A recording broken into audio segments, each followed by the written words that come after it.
Nešto najlepše što sam uradila za nekog.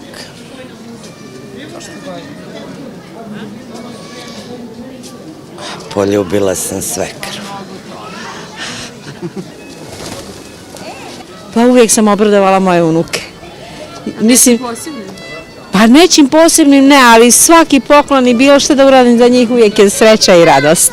Mi smo volonteri u Crvenom krstu Palilula, tako da cele godine volontiramo i otprilike stalno činimo dobre stvari. Našli smo dosta beskućnicima prebivalište tokom zime, podelili smo dosta paketa, smestili smo decu isto u domove bez staratelja.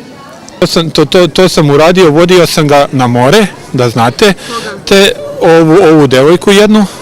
Čuvala sam moje bratance i bratanicu. Prošle godine organizovala sam rođendansku žurku. Da, na kraju godine. Iz ničega.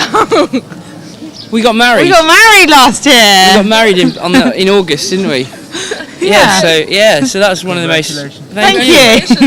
Everything the best. Oh, brilliant! Wasn't Thank you. Yeah, it was we amazing. had a live band. We had all our friends and family. Yeah, It was brilliant. Lovely. It was amazing. U prošloj godini najlepša stvar je da spoznate istinu i da možete reći nekome zaista suštinu nekih dešavanja.